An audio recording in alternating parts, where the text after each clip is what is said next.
యాదాద్రి జిల్లాలో ఒక దారుణమైన ఘటన జరిగింది. ఒక మతి స్థిమితం లేని తల్లి ఇద్దరు బిడ్డల్ని కూడా చంపాలనే ప్రయత్నం చేస్తుంది. దీనికి సంబంధించిన వివరాలన్నీ కూడా రీసెంట్గా వెలుగులోకి రావడం అయితే జరిగింది.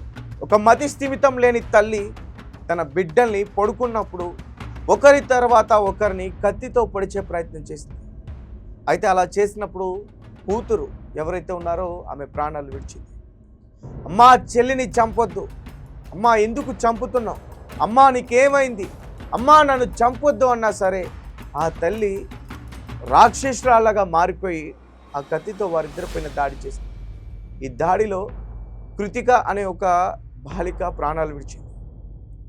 అయితే ఆ మతి స్థిమితం లేని తల్లి పేరు నీలిమ. ఆమెను వేడుకుంది ఆ కూతురు, అమ్మా నన్ను చంపొద్దు అమ్మా అన్నా సరే రాక్షసురాళ్ళగా మారిపోయి చాలా ఘోరంగా చంపింది నిజంగా. తర్వాత ఎవరైతే ఉన్నారో అక్షిత్ వాళ్ళ అబ్బాయి అక్కడి నుంచి పారిపోయి బయటకు వచ్చి కేకలు వేయడంతో ఆ చుట్టుపక్కల ఉన్న స్థానికులందరూ కూడా వచ్చి ఆ బాలికను కాపాడే ప్రయత్నం చేశారు. కానీ అప్పటికి ఆమె ప్రాణాలు విడిచింది. తర్వాత ఆ మతి స్థిమితం కోల్పోయిన ఎవరైతే ఉన్నారో మహిళ నీలిమ, ఆమె ఉరివేసుకోవడానికి కూడా ప్రయత్నించింది. రైట్, దీనికి సంబంధించిన వివరాలన్నీ కూడా పూర్తిగా చెప్పేందుకు ప్రయత్నిస్తాం. ఈ ఘటన అంతా కూడా వచ్చేసి యాదాద్రి జిల్లా బీబీనగర్ మండల్ భువనగిరి మండలం దగ్గర చేసుకుంది. జైన్పల్లి గ్రామంలో బెజ్జంకి నరేందర్ రెడ్డి అలాగే నీలిమ వీళ్ళిద్దరు కూడా 15 సంవత్సరాల క్రితం పెళ్లి చేసుకున్నారు. కొన్నేళ్ల పాటు భువనగిరి మండలంలోనే ఉన్నారు.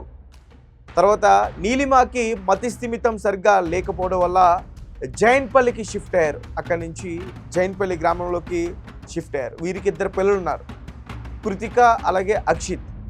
అయితే కొన్నాళ్ళ నుంచి ఈమె మతి స్థిమితం సరిగ్గా లేదు. పిల్లల పట్ల ఎక్కువగా కేర్ ఉంటుందట. ఫుడ్ విషయంలో కూడా ఫోన్ చూడనివ్వదు, టీవీ చూడనివ్వదు, బయటికి ఆడుకోవడానికి పంపించదు.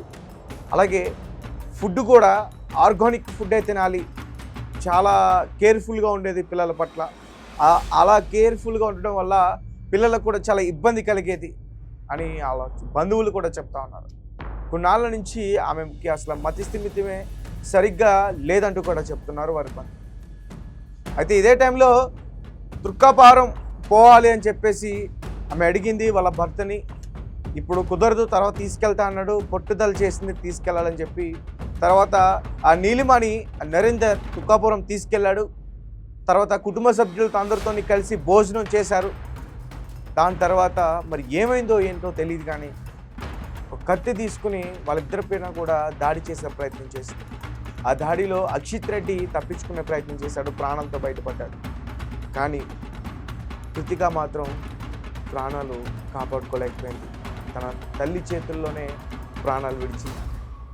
తర్వాత ఆ మహిళకి ఏమైందో తెలీదు, ఆమె కూడా ఉరి వేసుకోవడానికి ప్రయత్నించింది. ఈ ఘటన అంతా కూడా యాదాద్రి జిల్లాలో జరిగింది. పెంచి పోషించిన తల్లే తమ కూతురు ప్రాణాలు తీయడానికి గల కారణాలు ఏమై ఉంటాయి? మతి స్థిమితం డ్రామా అని వీళ్ళందరూ చెప్తున్నారా, లేకపోతే ఇతర వేరే కోణంలో ఏమైనా ఈ కేసు దర్యాప్తు చేసే ప్రయత్నం చేయాలా? ఈ కామెంట్స్ ఏంటి, మీరేం చెప్తారు? ఈ మధ్యకాలంలో చూసుకుంటే దాంపత్య జీవితంలో వారికి గొడవలు తలెత్తడం వల్ల పిల్లల పట్ల వాళ్ళ కోపాన్ని తీర్చుకునే ప్రయత్నం చేస్తున్నారు. పిల్లల్ని హతమార్చి అన్యం పుణ్యం ఎరగని వాళ్ళని హతమార్చే ప్రయత్నం చేసి వాళ్ళ కోపాన్ని ఒక కక్షలాగా, ఒక ప్రతీకారంలా తీసుకునే ప్రయత్నం చేస్తూ ఉన్నారు. పిల్లలేం పాపం చేశారు? అసలు ఇటువంటి వారిని అసలు ఏం చేయాలి?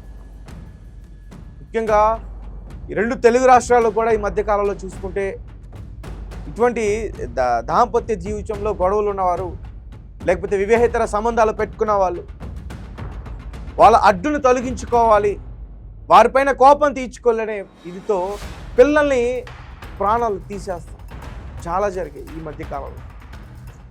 పెంచి ఇదే చేతులతో పెంచి తల్లి లేదంటే తండ్రి అవే చేతులతో ఆ బిడ్డల యొక్క ప్రాణాలు తీస్తారు.